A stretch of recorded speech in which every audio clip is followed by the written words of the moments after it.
White house તોડવાની કામગીરી white house સહિત સરકારી જમીન પરના અન્ય દબાણો તોડવામાં આવી રહ્યા છે। સિટી સર્વે સુપ્રિન્ટેન્ડન્ટ કચેરી દ્વારા કાર્યવાહી હાથ ધરવામાં આવી છે। દબાણ દૂર કરવામાં પાલિકાની દબાણ શાખાની ટીમ પણ જોડાઈ છે। 100 કરોડની સરકારી જમીન પર ભૂમાફિયાઓએ આ વ્હાઇટ હાઉસ બનાવ્યું હતું। વ્હાઇટ હાઉસ બનાવ્યા બાદ કલેક્ટરે તપાસના આદેશ આપ્યા હતા અને હવે કાર્યવાહી હાથ ધરાઈ છે। સંવાદદાતા માનુ ચાવડા વધુ વિગતો સાથે લાઈવ જોડાયા છે। માનુ, જે દબાણો છે તે દૂર કરવામાં આવી રહ્યા છે અને આખરે હવે આ વ્હાઇટ હાઉસ તોડવાની કામગીરી શરૂ કરી દેવાઈ છે।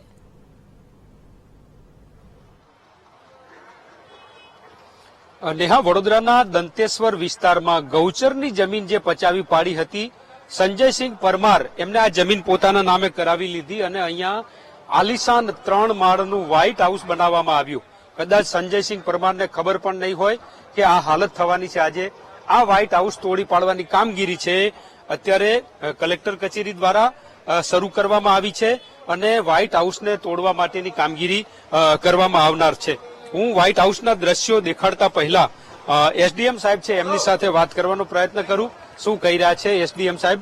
કારણ કે આખો મામલો છે, આખો જે કામગીરી છે અત્યારે અહીંયા કરવામાં આવી રહી છે એ પહેલા જે આ આલિશાન વ્હાઇટ હાઉસ છે, આપ દ્રશ્યો જોઈ રહ્યા છો કે સંજયસિંહ પરમારે આ જે કામગીરી છે કરી છે, સમગ્ર પીઓપી કરી અને આલિશાન જે મકાન બનાવવામાં આવ્યું છે। અહીંયા આ મકાનનો પ્રથમ તમે એન્ટર થાવ ત્યારે જ વિશાળ જે હોલ છે એ બનાવવામાં આવ્યો છે। સાથે જ બાજુમાં કિચન રૂમ અને ત્યારબાદ એક હોલ છે। આલિશાન ગલીચા ટાઈપની ટાઇલ્સ લગાવવામાં આવી છે સમગ્ર મકાનની અંદર અને આ મકાન છે જમીનદોસ્ત થવાનું છે। આ વ્હાઇટ હાઉસના દ્રશ્યો સીધા કે જે થોડાક સમયની અંદર જ જમીનદોસ્ત થવાનું છે। ઉપર પણ હું કેમેરામેનને કહું કે આજે આખું મકાન બનાવવામાં આવ્યું છે વ્હાઇટ હાઉસ। સંજયસિંહ પરમારે સરકારી જમીન પચાવી પાડી અને ત્યારબાદ આ બાંધકામ કર્યું હતું। બાંધકામ કરતી વખતે સંજયસિંહ પરમારને કલ્પના પણ નહીં હોય કે આ મકાન તોડી પાડવામાં આવશે। અત્યારે આપ જોઈ રહ્યા છો આ સીધા દ્રશ્યો કે આલિશાન મકાન બનાવવામાં આવ્યું છે અને આ મકાનને તોડવાની કામગીરી છે અત્યારે શરૂ કરવાની છે। આપ જોઈ રહ્યા છો કે મજૂરો છે એ પહોંચ્યા છે અને હવે આ મકાન ઉપર ઘણ લગાવવાના છે, આ મકાનને તોડી પાડવામાં આવનાર છે।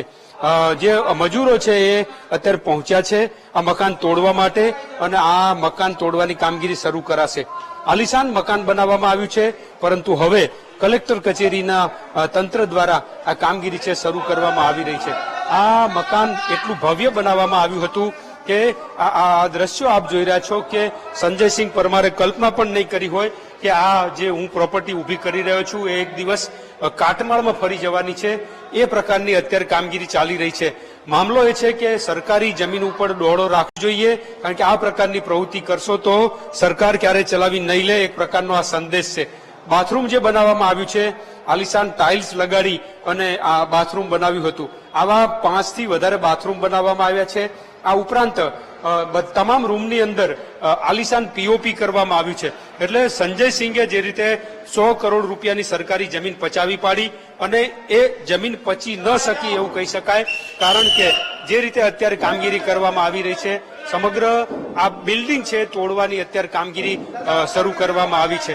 ઉપરના માળે જ્યાં તોડવાની કામગીરી ચાલી રહી છે ત્યાંના પણ દ્રશ્યો આ વીટીવીના સ્ક્રીન ઉપર સીધા દેખાડવા માટે પ્રયત્ન કરી રહ્યા છીએ કે અત્યારે આ મકાન ઉપર ઘણ મારવાની કામગીરી છે શરૂ કરી દેવામાં આવી છે અને અત્યારે આ મકાન છે તોડવામાં આવી રહ્યું છે।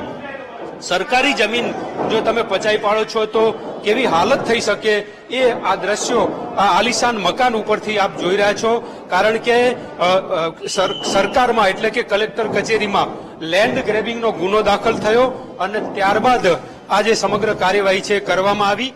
અત્યારે આ બિલ્ડિંગ ઉપર અત્યારે ઘણ મારવાની કામગીરી છે ચાલી રહી છે, તોડવાની કામગીરી છે ચાલી રહી છે। કેમેરામેન કિશોરને કહું કે જે રીતે અત્યારે અહીંયા મજૂરો જે કામ કરી રહ્યા છે, તોડવાની કામગીરી છે કરવામાં આવી રહી છે।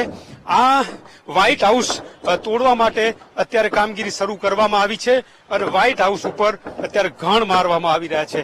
આ દ્રશ્યો સરકારી જમીન જો તમે પચાવી પાડો છો અને એના ઉપર બાંધકામ કરો છો તો કઈ હાલત થઈ શકે એ આ સીધા દ્રશ્યો છે અને અત્યારે હાલ કલેક્ટર કચેરીના આદેશથી સિટી સર્વે વિભાગ અને કોર્પોરેશન દ્વારા આ કામગીરી કરવામાં આવી રહી છે અને વ્હાઇટ હાઉસ તોડવાની કામગીરી શરૂ કરી દેવામાં આવી છે. સરકારની જમીન પચાવી પાડવી કેટલું અઘરું પડી શકે એ આના ઉપરથી સાબિત થઈ રહ્યું છે. વડોદરા કલેક્ટર કચેરી દ્વારા આ તમામ કાર્યવાહી કરવામાં આવી રહી છે અને આલિશાન વ્હાઇટ હાઉસ છે એ તોડવાની કામગીરી શરૂ થઈ ગઈ છે. જી નેહા. બિલકુલ માનું, એટલે કે કહી શકાય કે સરકાર દ્વારા એક આ ઉત્તમ ઉદાહરણ પૂરું પાડવામાં આવ્યું કે જે ભૂમાફિયાઓ છે તેમનું સામ્રાજ્ય છે તે ધ્વસ્ત થઈ રહ્યું છે. 100 કરોડની સરકારી જમીન અને ભૂમાફિયાએ જે પ્રકારે આ વ્હાઇટ હાઉસ ઉભું કરી દીધું અને હવે જે ગુનો નોંધાયો, ફરિયાદ કરવામાં આવીને હવે કલેક્ટરના આદેશ બાદ એક આ ઉત્તમ ઉદાહરણ કહી શકાય કે તેમને આ ભૂમાફિયાઓ વિરુદ્ધ જે કાર્યવાહી કરી છે તેને લઈને. નેહા, ભૂમાફિયાઓ માટે આ કડક કાર્યવાહી છે. આપ જોઈ રહ્યા છો કે આ સંદેશ કેવી રીતે જઈ રહ્યો છે સરકારનો, કારણ કે આજે વ્હાઇટ હાઉસ ઉપર ઘણ પડી રહ્યા છે ત્યારે આજુબાજુના લોકો છે જે રહેવાસીઓ જેમને કલ્પના પણ નથી કરી કે અમારી બાજુમાં બનેલું આ મકાન છે અને એને તોડી પાડવામાં આવશે.